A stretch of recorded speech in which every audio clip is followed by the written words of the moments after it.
Hare Krishna. So we are continuing with our Gopal Campū part 2. Thus, though Goloka is beyond the intelligence, it forcibly enters the intelligence. I truthfully say that I do not hanker after objects which give pleasure, nor do I disdain them. But I have developed a desire to see the eternal planet of Krishna, which produces affection for Krishna and for which Krishna has affection. It's most desirable to hear the name of Goloka in all the unlimited universes and in all the Vaikuntha planets. On hearing of it, even Lakshmi desires it. In Goloka, Krishna resides with his prominent friends. My heart has become inundated by their sweetness and has become attracted to them at every moment. Oh, what shall I do? I've hastily begun this description, but I do not know how to continue. First of all, there is seen this absorption in Krishna's beauty and appropriate pastimes.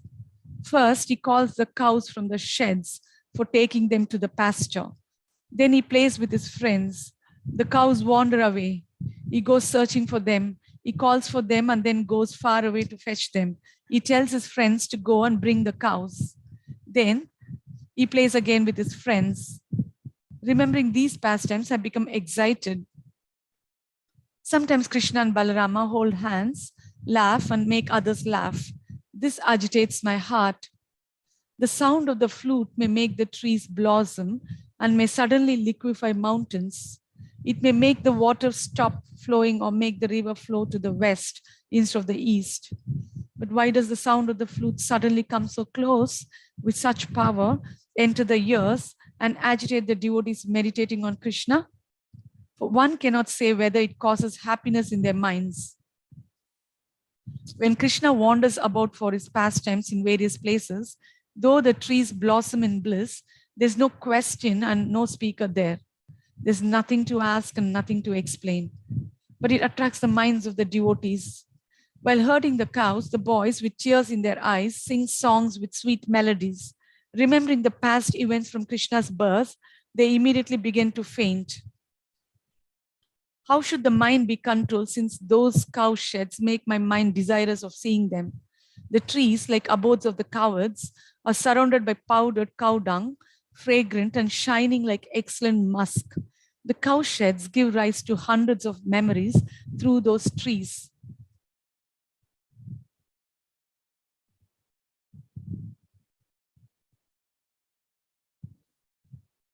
The cow sheds give rise to hundreds of memories through those trees, through the young calves present there during the day, and through the cows which surpass Surabhi cows present there at night.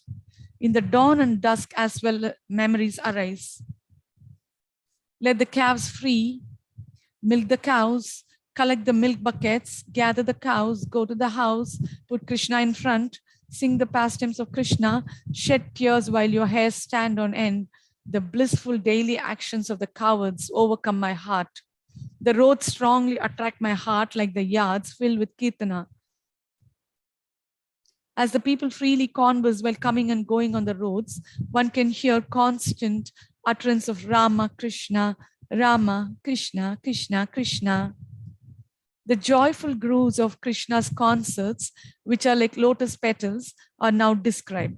They cause embarrassment to incapable poets since they contain most astonishing objects hard to describe. In some places, grooves by the components give the impression that they are houses. In some places, the hundreds of houses give the impression that they are only bowers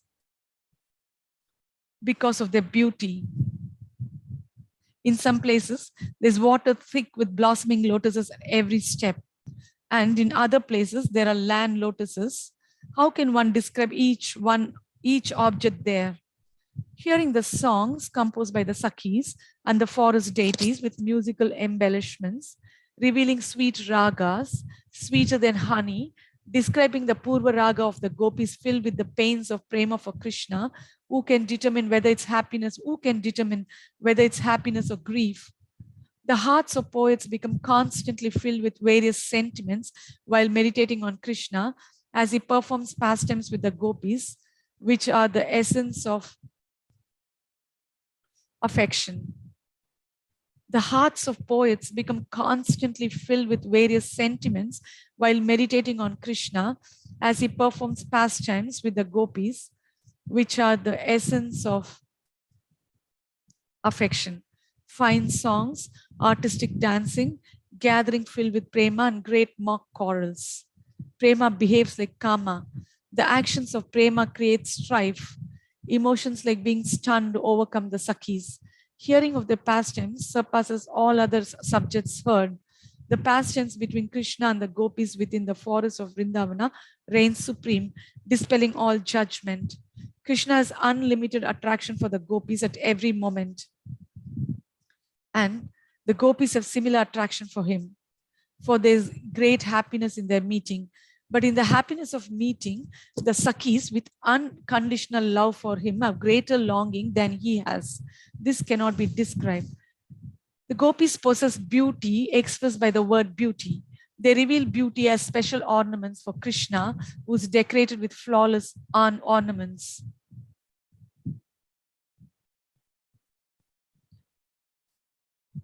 Is it possible to praise Radha by saying Lakshmi cannot compare to Radha? The other gopis who surpass Lakshmi cannot compete with Radha's beauty. Since persons like us are incapable of describing the nature of the gopis, what can be said of actually seeing them? Radha and Madhava are seated on a great throne in a splendid place amidst trees on ground made of gems, more brilliant than the sun. Radha and Madhava are seated on a great throne in a splendid place amidst trees on ground made of gems more brilliant than the sun. Their beauty can be seen only by intimate associates and not by others. They are fanned by Sakhis on all sides to keep the bees away. That sweet nectar uselessly tries to satisfy my thirst. Situated on petals filled with bliss are thousands of lofty desired trees whose roots are hidden by thick branches, standing like members of an assembly. In their center is the pericarp of the lotus with attractive pollen of various colors. In the center is the continually shining abode of the coward Krishna with his associates. It is inconceivable, made of chintamani with 7 layers, emitting effulgence and causing astonishment to the eyes. Surrounding that shining place is an incomparable abode with billions of other similar cities. Affectionate singers also are uncertain of the full greatness of this place. They say, around Nanda Maharaja's palace are many houses placed in a circular pattern. It seems that the halo of the sun is embracing its friend, the lotus of Gokula. Or is this a circular residence surrounding Nanda's palace? The singers praise the inhabitants as follows. Their acquisitions surpass those of all men's prayers. Their desires are the foremost desires. Their dharma is greater than that mentioned in the Vedas, and their liberation surpasses liberation. Artha, Dharma, Kama, and Moksha reside in Gokula for the inhabitants who are thirsty for Krishna, only to serve him. Their houses, wealth, friends, wives, self, sons, life, and aspirations are only for Krishna. In Gokula, the eye, ear, mind, and other senses are useless without Krishna. Krishna is the eye of the eye. Look, this statement of the Vedas is personified in Gokula. In Gokula, the eye, ear, mind, and other senses are useless without Krishna. Krishna is the eye of the eye. This statement of the Vedas is personified in Gokula. Do puppets on strings reside in Gokula to astonish the world? Or do the coward people bound internally by the strings of love for Krishna wander here and there?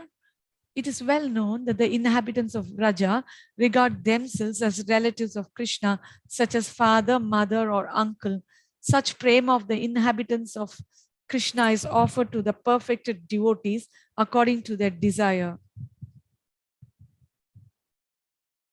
Thinking about it, it becomes possible if there's genuine realization in the devotees, It is auspicious. If there were no realization, would not new poetry about Krishna be improper?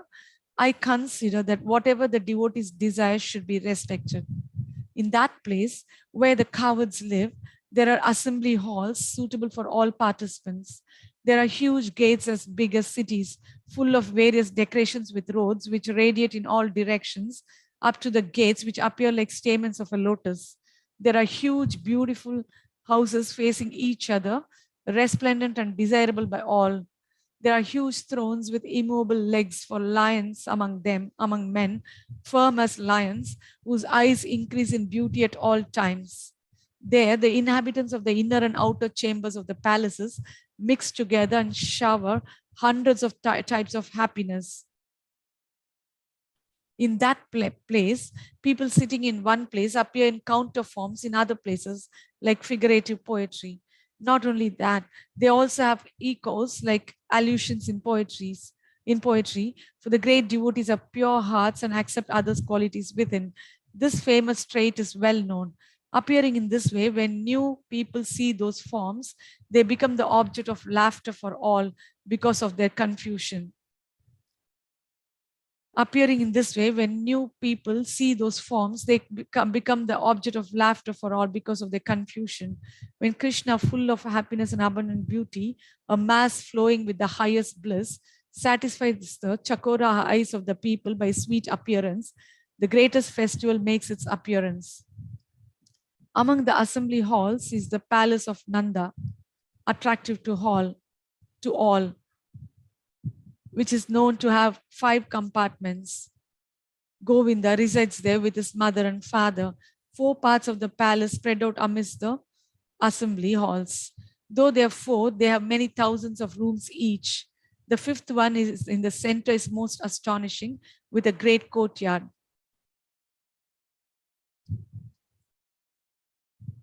Among the assembly halls is the palace of Nanda, attractive to all, which is known to have 5 compartments.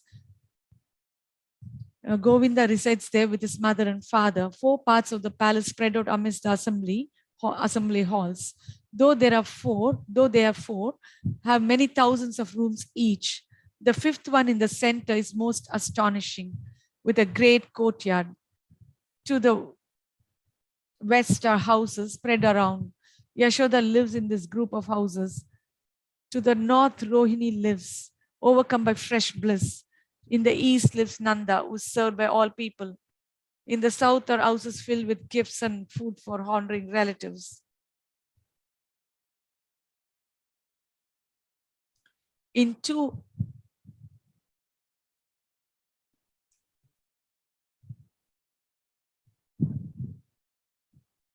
Outside of the central area, the 4 divisions, each is abundant in inner and outer chambers, which are nourished by highly satisfied people. Starting from the west and going to east and other auspicious directions, most auspicious Yashoda presides.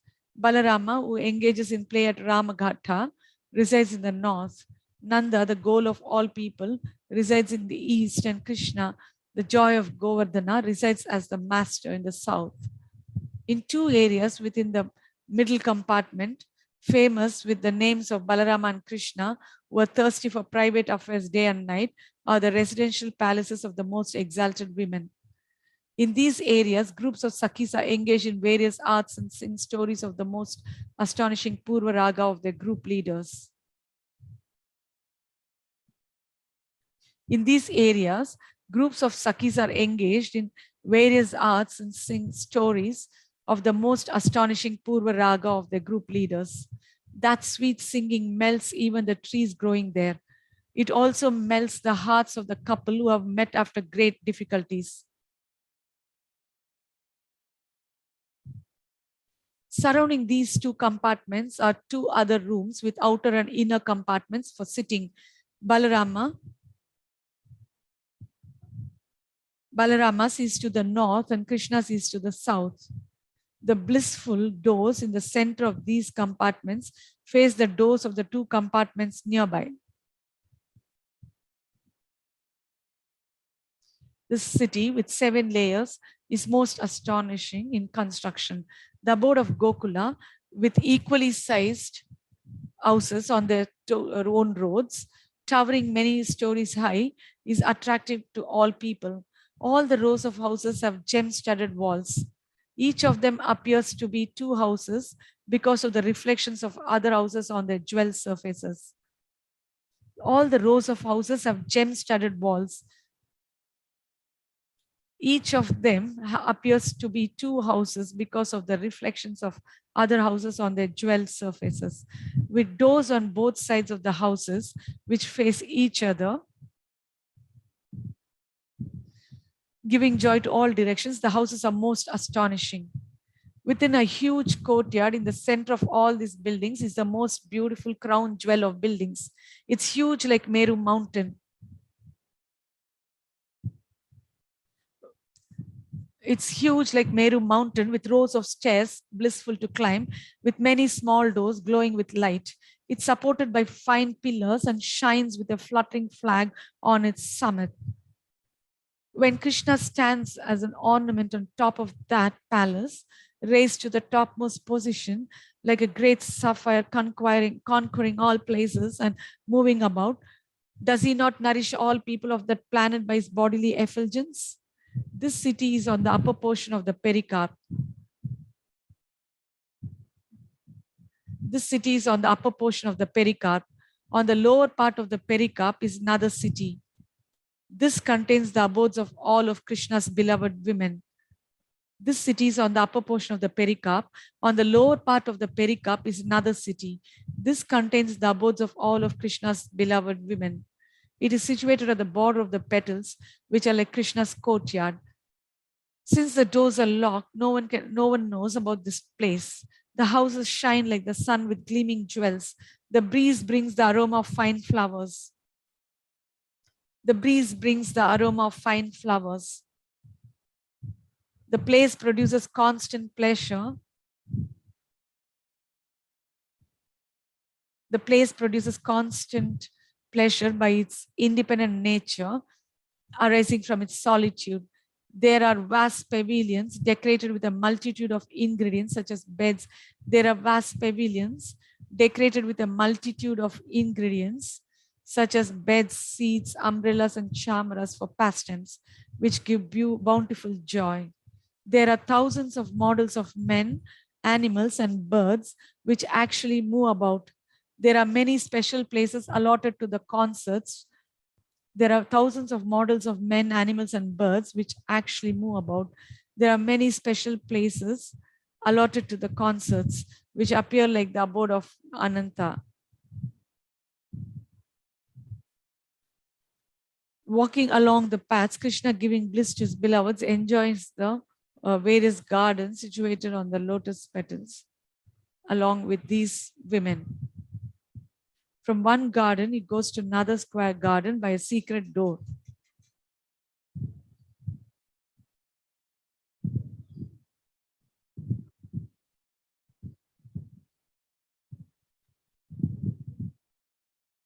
In a similar way, Balarama goes to his private forest called Ramagatta by a level path hidden by pools of water extending to the edge of the lotus petals, which make the path narrow.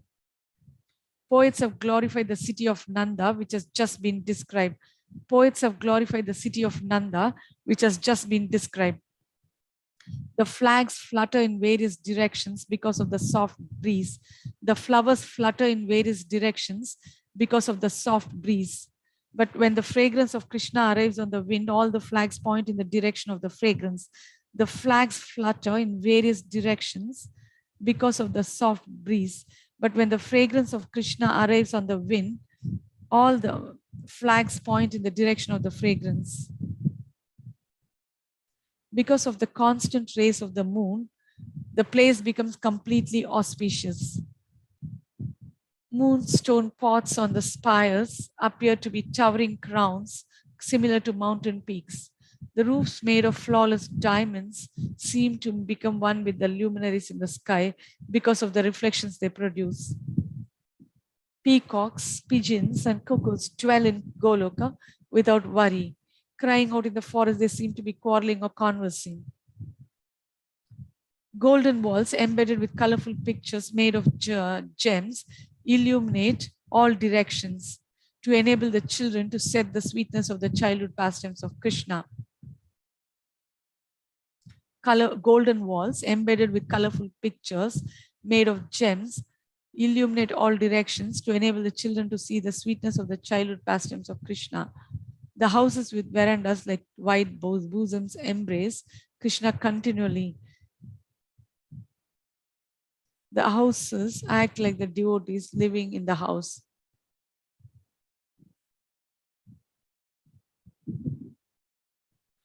The houses acts like the devotees living in the houses and continually embrace Krishna. In front of the houses are courtyards shining like jewel mirrors,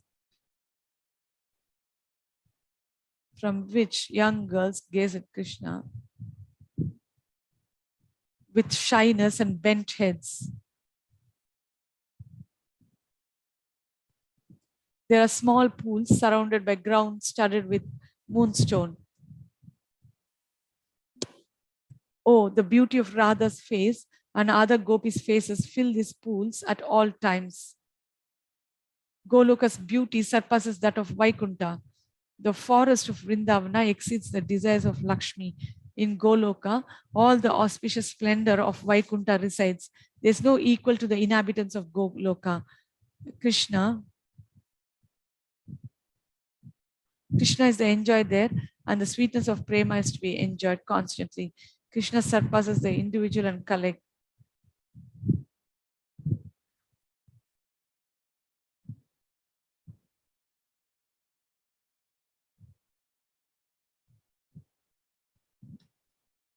Krishna surpasses the individual and collective minds of all persons. Who can find an end to his glories? Even I have understood the great nature of prema in Krishna and his associates, because Krishna, Nanda, Yashoda, and the Devatas cannot soften my heart one bit.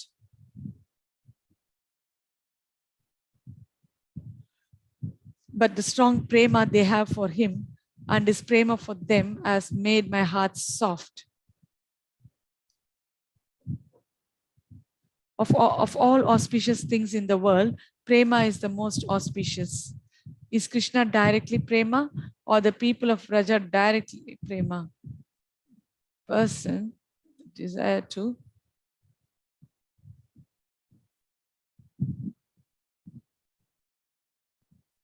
when prema appears in either Krishna or his devotees, it appears constantly in me. Though Brahma, Shiva, and Narada desire to reveal this prema, they do not have the power to do so. Prema is most astonishing. Though the prema of the people of Raja is happiness, because beyond the world. Though the prema of the people of Raja is happiness beyond the material distress, it is a strong cause of attaining Krishna.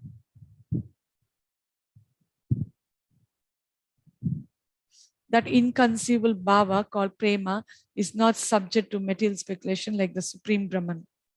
Though the prema of the people of Raja is happiness beyond the material senses, it is a strong cause of attaining Krishna.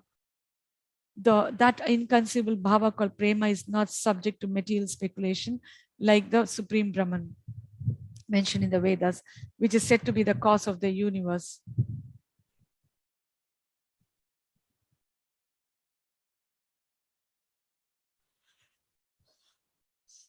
Since it has this nature, the prema attracts my heart. Understanding personally or from others that favorable actions are those performed with great thirst for Krishna, I desire the mentality of those worshipable among men.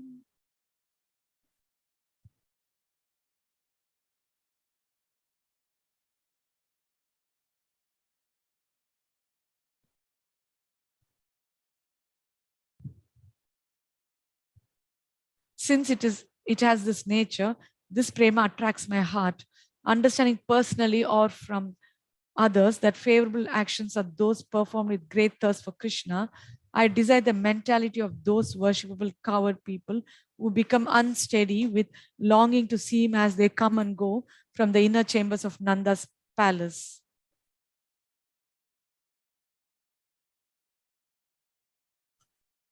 Seeing those inhabitants of Goloka is most astonishing. Nanda and Yashoda, like the sun and moon, followed by their affectionate associates like the constellations, revolve in the zodiac of Krishna's beauty, pulled by the strong rope of prema. Though the singing is commonly performed, it carries spiritual function. In the assembly of elders,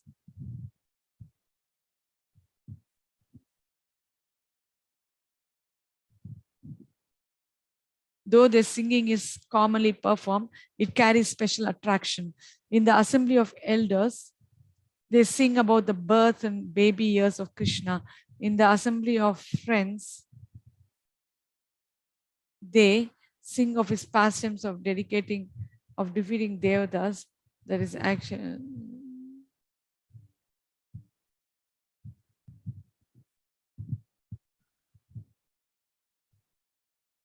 In the assembly of elders, they sing about the birth and baby years of Krishna. In the assembly of his friends, they sing of his pastimes of defeating.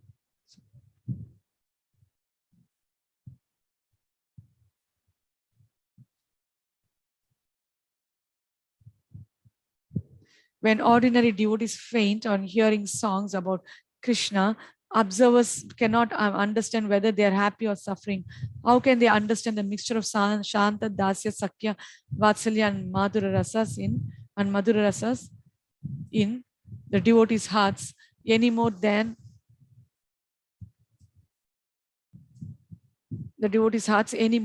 they can distinguish a mixture of milk and water?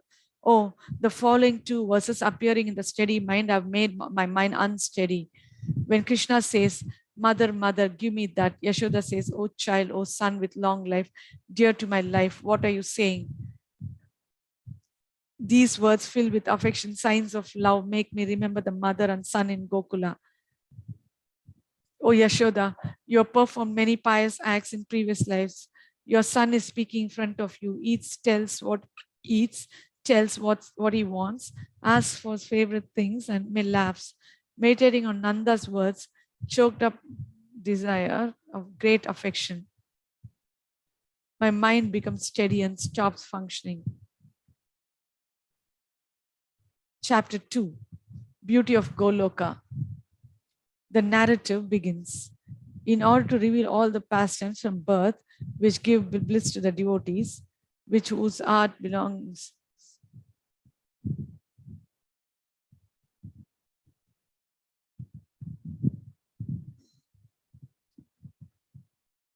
beauty of Goloka, the narrative begins. In order to reveal all the pastimes from birth, which give bliss to the devotee, whose heart becomes eager to worship the Lord, Krishna made his associates, the inhabitants of Raja, appear on earth, killed Dantavakra, and then met them all in Goloka, which is free of all lamentation. This will be clearly explained in the two parts of Goloka Campū, Gopāla Campū, with stories and scriptural proofs. When the meeting with Krishna would take place after the end of night, Nanda, second to none in Raja, sounded two attractive drums at the gates at the end of night. All the inhabitants woke up thinking that bliss was issuing forth.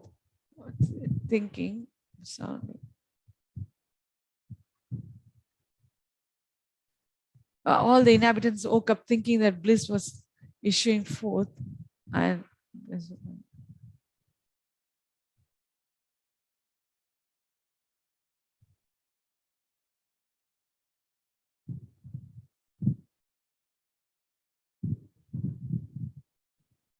when the meeting with Krishna would take place after the end of night, Nanda, second to none in Raja, sounded two attractive drums at the gates at the end of night. All the inhabitants woke up thinking that bliss was issuing forth on the pretext of the sound of the two drums. Not only did the drums sound, but the lotuses began blooming with streams of perfume. In this way, they all woke up thinking that they would see Krishna. All the bards and singers gathered in groups and ascended to the highest rooftop at the Lion Gate, which gave glory to Nanda's city. All the bards and singers gathered in groups and ascended to the highest rooftop at the Lion Gate, which gave glory to Nanda's city. From the killing of Putana to the killing of Dantavakra, they began freely reciting verses without limit in new poetic forms such as Viruddha, which seemed to dance, describe the killing of Indra's sinful enemies. They drowned the inhabitants of all around in their waves of bliss. Literally, finally, full of attraction for Krishna, they had the people hear Krishna's pastimes in attractive songs with divisions of many ragas.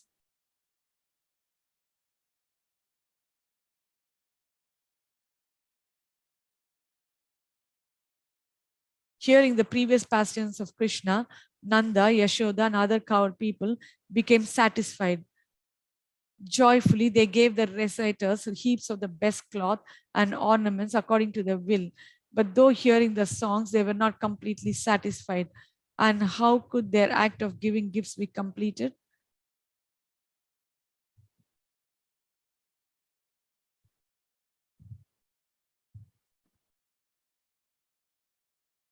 Joyfully, they gave the reciters, hearing the previous pastimes of Krishna, Nanda, Yashoda, and other cowed people became satisfied. Joyfully, they gave the reciters heaps of the best cloth and ornaments according to their will. But though hearing the songs, they were not completely satisfied. And how could their act of giving gifts to be completed? The ocean of Raja, which gave rise to all types of prema rasa, joined with the waves of attractive songs. The ocean of Raja, which gave rise to all types of prema rasa, joined with the waves of attractive songs about dark-bodied Krishna, who is the auspiciousness of Raja, who had touched all their hearts and created bewilderment in the whole universe, who is the auspiciousness of Raja, who had touched all their hearts and created bewilderment in the whole universe.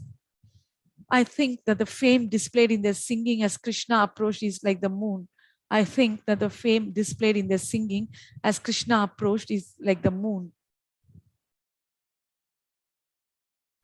But when the ordinary women of Raja began singing the pastimes of Gopāla, the cuckoos became silent as if hearing Krishna's flute. The sounds of bangles jingling as they churned the yogurt, full of expertise, nourished their sons with musical notes and rhythms. According to the descriptions to be given with proofs, which are the best conclusions, all these women were devoid of thinking of anyone else as their husband.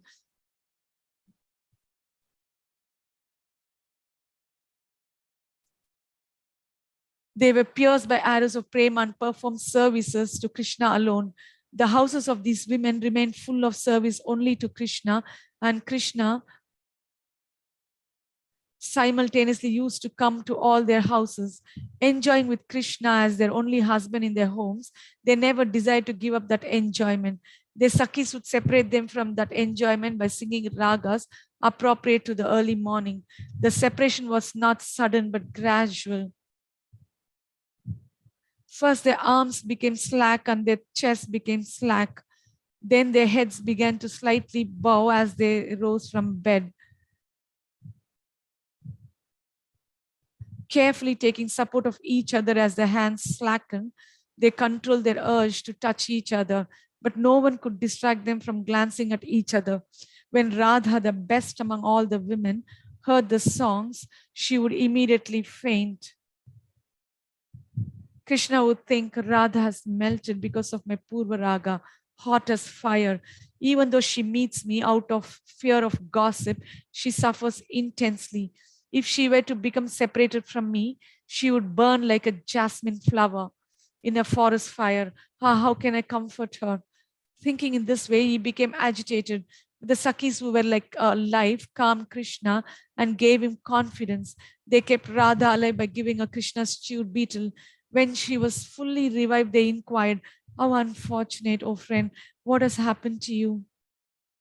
Radha then began to weep. Oh friends, I'm not foolish. My intention is not wrong. I'm not overly greedy for pastimes of enjoyment and physical touch. But the inconceivable qualities of Krishna throw me into epileptic fits. What shall I do? I cannot at all be happy because of the pain afflicting my vital organs. Radha, with fine white teeth, again became overcome with suffering. All the Sakhis tried to comfort her with sweet words. But on this day, she said that Yashoda, worthy of all worship and full of all auspiciousness, had given an order. How amazing! All the young girls have come, but Radha, my very life, has not come. Hearing this order, Radha, quickly performing her morning duties with great care and meeting with all her Sakhis, went to Yashoda's house with Lalita, Vishaka, and others, giving bliss by her beauty to all directions and to all the covered women residing within and outside the house who were in a death-like state due to separation. Their eyes fell upon Radha and they began to think, the name Radha is most astonishing, having within it a moon face, two blue lotuses, eyes, a sesame flower nose, and red bandhuka flower, a sindhura. Their eyes fell upon Radha and they began to think, the name Radha is most astonishing, having within it a moon face, two blue lotuses eyes, a sesame flower nose, and red bandhuka flower, a sindhura. Then Radha, her heart filled with devotion and thirst, gazed at Yashoda with reverence and lowering her head, offered respects. Yashoda welcomed her and the assembly became joyful. Yashoda welcomed her and the assembly became joyful. When Radha touched her feet, Yashoda touched her head. When Radha fell on the ground, Yashoda raised her up and smelled her head in affection. When Radha remained reserved, Yashoda took her in her arms. Both gazed at each other with tears in their eyes. Both gazed at each other with tears in their eyes. How can I describe the prema of these two? Seeing Radha's reserve in order to respect Rohini and others, Yashoda gave her permission. Seeing Radha's reserve in order to respect Rohini and others, Yashoda gave her permission. O daughter, offer respects to those who are worthy of respect. Then Radha, with her attractive qualities and great skill, offered respects to all the elders with devotion and sat at a distance from them with her head lowered.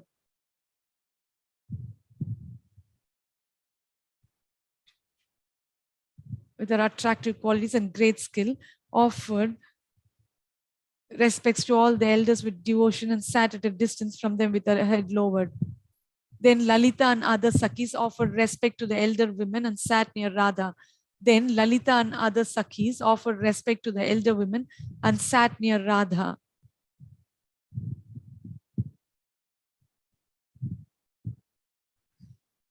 Rohini spoke, O Yashoda, the constellation Rohini, bestowing all happiness, has come today. Give her the order. She's more skillful than all other women with good qualities. Let all the other women, such those following Chandravali, who have entered the kitchen for displaying their skills, as well as other fortunate, auspicious women devoted to Krishna and women devoted to Balarama, the shelter of all auspiciousness, follow after Radha. Lalita and others are our expansions. We do not need to supply any other assistance. The leader of all cultured women, Radha, ordered in this way by Rohini, with lowered head, entered among the Sakhis and went to the kitchen immediately. I will now describe a cherished subject related to this. Young boys who were servants of his own family, young Shudras and cowards, having great affection for Krishna of the same age, abilities and strength, gathered together as an assembly at the attractive door of the house in the morning, having attained opportunity for service to him. When servants arrived with their hands filled with attractive ingredients for the bath, the brother of Balarama, deliverer of all people of Kaishora age, came to the sitting place for performing morning duties. Friends such as Subala, sons of cowards, offering love and jokes, gathered together. When they began joking about the delay, Krishna then sat on the best seat. They were the most amazing performers of service in prema. They were the most amazing performers of service in prema. As a container is different from what is contained, the body is different. As a container is different from what is contained, the body is different from the soul. Krishna and his friends, anxious for the happiness of prema, are the body and soul for each other. When the dawn was clearly evident, Krishna, sitting among the boys, washed his face, hands and feet, rubbed oil on his body, bathed, dried his body, put on upper and lower cloth, sipped water, put on tilaka, performed duties for dharma, put on jeweled ornaments and fine cloth, and took up his flute, on peacock feather and stick. Those pastimes attract my heart. Even Ananta cannot describe the qualities of the boys who serve Krishna's body.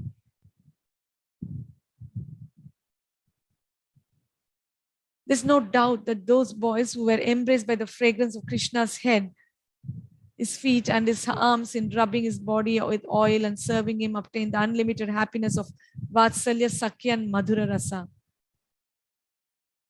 Wearing yellow cloth,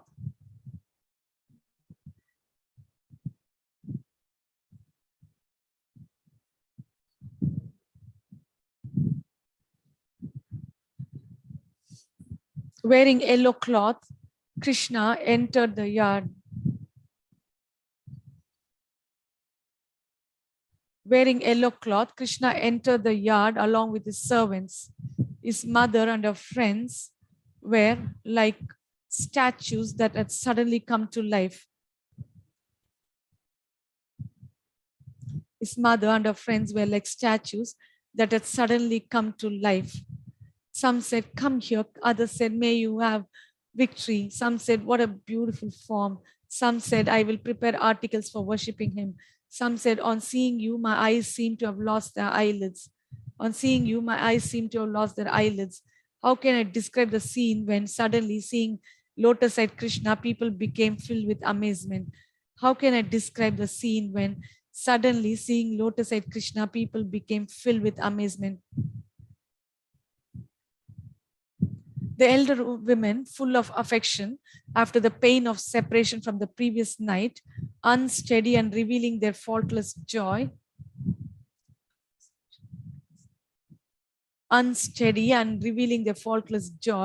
appeared from the yard of the great hall facing east. As a cow meets a calf, Yashoda met Krishna. As a cow has affection for a calf, all the people saw Rohini displaying affection for Krishna.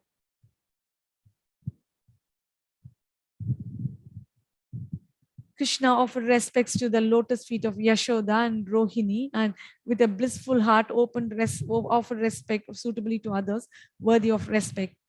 Following Balarama dressed in blue, Sridama, Sudama and other friends famous for playing with Krishna arrived. Then the children of priests who were expert in all knowledge, women who were to be respected as mothers, other women who should be respected, sisters, nephews and other relatives, all filled with joy, entered that place. He offered his respects to all of them, but without having to rise for each person. She who is famous as Yoga Maya among the assembly of Siddhas, mentioned in Bhagavatam by the words Yoga Mayam Upashrita, who is known as the Swarupa Shakti and controls the pastimes of the Lord, but who takes the form of an ascetic woman named Paurnamasi, then entered. All offered respects to her without pride and with reverence. Full of bliss, she made all present blissful by her blessings. Madhumangala, expert in all knowledge, an accomplished Brahmana who was the same age as Krishna, who had a great thirst for secret jokes, who was without fault, who was equal to Narada, but who acted as a clown, delighted everyone with his words of comical blessings and came close to Krishna, who was like a treasure. Krishna and Balarama held hands and their mothers placed their hands on their backs. While smiling and speaking sweetly, they slowly entered the yard. They sat separately on a huge jewel throne, carefully crafted of shining gold. They seemed to shower nectar over all of those sitting by the glances. They seemed to shower nectar over all of those sitting by the glances. They seemed to shower nectar over all of those sitting by the glances. They seemed to shower nectar over all of those sitting by the glances. When the birth constellation of Krishna, who gives fame to Yashoda, arrives every month, such arrangements were made. At that time, the children of the Brahmanas, who were intelligent and chanting auspicious mantras, performed an excellent abhisheka with water. The mantras, songs, music,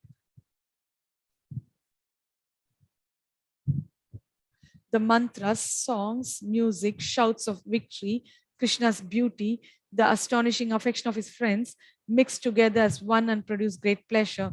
Just as all the rasas starting with Shringara combine, or the 6 tastes combine to produce great taste.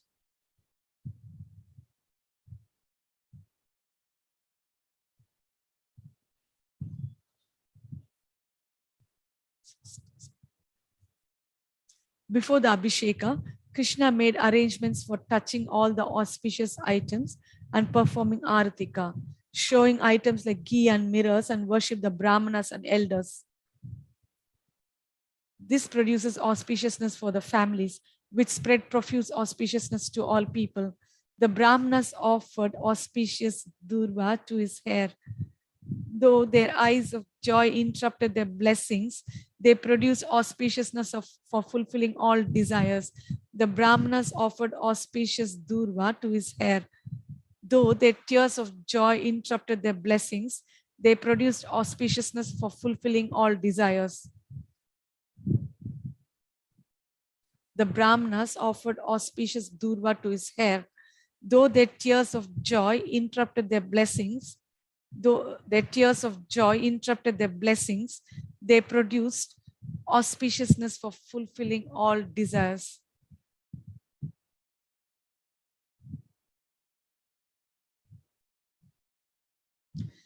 Though stunned and weeping, Yashoda applied tilaka on Krishna, but without the help of Rohini, she would not be able to do this. The tilaka drawn by mother, father, uncle, and aunt was like a gift, but this statement cannot measure the extent of their gift. An attractive young boy, previously engaged for this purpose, came from a second area in the east and spoke, "O Prince of Raja, all have gathered on this festive day in the assembly of the king of Raja, but all are waiting your arrival. By shaking their heads, they do not accept all the betel nut and cloth offered by you, which are spread at the feet of Nanda Maharaja." Hearing and understanding the message, looking at his mother, he became filled with grief. He asked her permission and bid farewell to Paurnamasi, sending her to a cottage. With Balarama in front and surrounded by Sridhama and others, he departed, his heart pulled by the Prema dwelling in the west, where his father was stationed. The assembled people then saw him surrounded by great effulgence, like a Chataka bird seeing a cloud, like a Chakora bird seeing the moon, like a lotus attaining water, like a body touched by prana. The crowd, filled with bliss, roaring with praises, simultaneously stood up. But Nanda and others could not break the rules, and instead of rising, simply remained stunned in their seats. This was suitable, since it said that when longing arises in Nanda's Vraja, filled with Vatsalya Prema, the longing acts according to the individual's prema. This was suitable, since it said that when longing arises in Nanda's Vraja, filled with Vatsalya Prema, the longing acts according to the individual's prema. Someone spoke to another person, "Oh friend, one person surpasses whiteness and another person surpasses a rain cloud. One person's cloth surpasses a sapphire, and another person's cloth surpasses the effulgence of gold. One person's face is like a white lotus, and another person's face is like a blue lotus. Both their eyes surpass the movements of a Kanjana bird. The prowess of both surpasses that of an elephant. It's not astonishing that these two boys stun all people."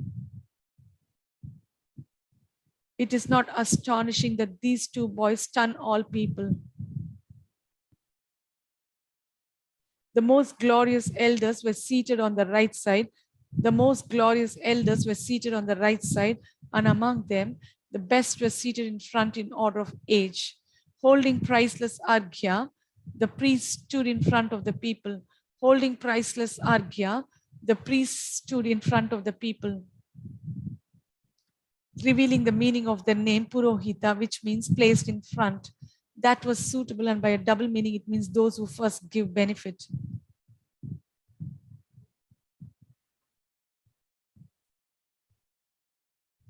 Filled with the nectar of the bliss of prema in the form of Krishna, the moon of his dynasty, Upananda, Abhinanda, Nanda, Sananda, Nananda, were abodes of sweet affection.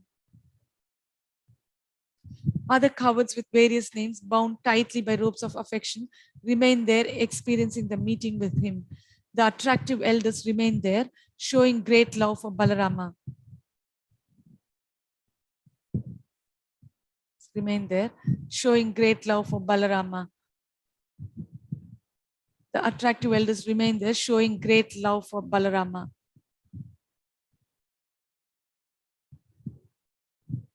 Like the night lotus, the attractive elders remained there, showing great love for Balarama.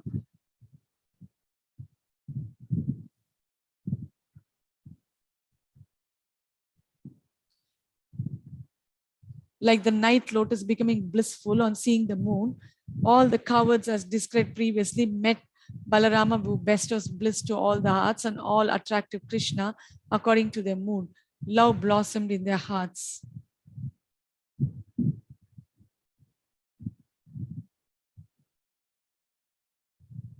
The hearts of the people gathering to see Krishna and Balarama became bewildered because of the great bliss. When they recovered, they became absorbed in gazing at the exquisite beauty of Krishna's face. Nanda said, "Oh son, today is the day of your birth constellation, endowed with all wealth. Stay in the house until noon. I will engage neighbors in inspecting and herding the cows. Sit here and see all your relatives." Hanging his head, Krishna accepted the order of his father like a garland on his head and gazed at Balarama. With his relatives, he ascended to the square sitting room, which had been prepared, and sat down with a smile. He appeared like the moon sitting on the eastern mountain. He then distributed cows and other gifts to the Brahmanas and others suitably. Then he happily chewed pieces of betel and conversed jokingly with the relatives in a friendly manner. One of the chief boys came from the inner chambers after a muhurta and sat near Krishna while whispering in Krishna's and Balarama's ears.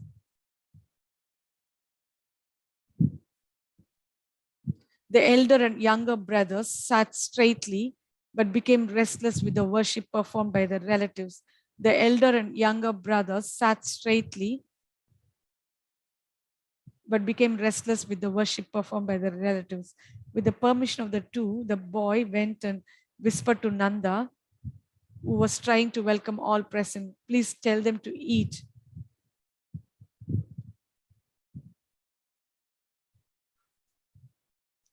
Tell them to eat. Today, the auspicious birth constellation of my son,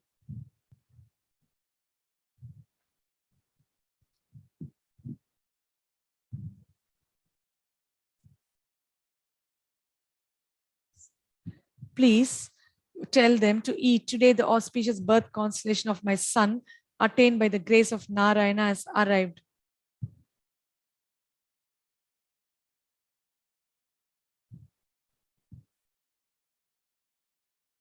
With humility and folded hands, he invited them all to eat. All the people, satisfied and looking at one another, simultaneously rose from their seats and went to the inner chambers. All the people, satisfied and looking at one another, simultaneously rose from their seats and went to the inner chambers. All people went along with the very young boy, leading the way from the yard to the inner chambers, where women were coming and going. Absorbed for a moment with a desire to see the splendor of the house, the friends then arrived at the dining hall. Krishna and Balarama, desiring to see the cows, climbed to the top of a tall building in the courtyard and threw their glances like showers of nectar on the splendid pasturing grounds on the earth. They sent messages to distant places using servants. "Oh, cowards, please protect the cows from going to the left or right of the path." They descended from that place and looked at the praiseworthy dining hall along with the assembled visitors. There was fine sandalwood and agru incense, drinking vessels and plates placed on white tables, embedded with jewels. The residents of the house were filled with prema. He requested, "Please wash and dry your feet here." There were chamras fanning and sweet words evoking laughter arising from joy. The utensils were arranged attractively. Krishna's glance was like pleasing nectar. How could all these arrangements for eating not please the relatives? In one place was a line for brahmanas, since it was improper for them to eat with others. In another place was a line for vaishyas, suitable for eating together with full affection. There were other lines for elders, adults, and new youths. Though there were different rows, there appeared to be only one group because of the joking exchanges. Not only did Nanda see only one group, but opening his eyes to see the eating, Krishna, an ocean of nectar, spread a playful ocean of nectar in the form of attractive conversations with all people, which occurred repeatedly and simultaneously. At that place, Krishna alone was the vessel bestowing all 6 tastes. The servers began distributing joking words to Krishna and all others. The servers of foods with 6 tastes became servers of the 7th taste, Hasya Rasa. Even the names of the vegetables served became the subject of joking. Though the names of the vegetables were known to all the people from various places and directions, those vegetables became something else and could not be named. They gave the vegetables other names. Even the well-bred gentlemen could not name the vegetables properly, though instructed by their friends. This became the cause of laughter. Madhumangala sent a joking message to Nanda through a messenger. "O best of kings, we Brahmanas make this request. Persons first have a seminal birth. It's considered very auspicious for us. At the time of receiving the Gayatri mantra, there's a second birth. Since the Vaishyas also take a second birth, your dynasty has attained great power. Your food, like that of the Kshatriya, can be eaten by Brahmanas. If you place us in a separate line far off, we cannot know what is being served in your line and what has been served. Therefore, let Nanda Maharaja, by his inspection, have all items served to us in the beginning. The items cooked expertly by Radha and other women are the best." In the second portion of Gopāla Tapani Upanishad, it is said that Durvasa gave up his bad tendency for anger completely and became pleased and ate her cooking with relish. Thus, a cooking is always full of sweetness. Neighbors seize and eat this food on the path without it being given to them. Now, there is lots of that food, but they have already eaten it all using their eyes. Since this is an offense, one must take immediately a third birth in order to perform a sacrifice to Vishnu, according to Shruti and Smriti scriptures, in order to destroy the offense and feed us more food. Hearing his joking words, Yashoda emerged from the house and offered items cooked by the sun, equal to food cooked by fire, and which was not eaten previously by anyone. By this action, everyone began laughing. Everyone was filled in their stomachs, but could not be fully satisfied with the joking filled with abundant rasa. And no one was fully satisfied on seeing the source of all bliss, Krishna, wearing yellow cloth, producing newer and newer experiences of pleasure. However, suddenly, mouthwash with the most pleasant fragrance was served. Hoping to eat more food, they greatly desired that the meal would not end with the mouthwash. Then all friends were honored with attractive betel, anjuans, cloth, garlands, and ornaments, and Brahmanas were honored with donations. Hare Krishna. I feel really sad to end. We would continue this hopefully tomorrow. Hare Krishna. Thank you so much.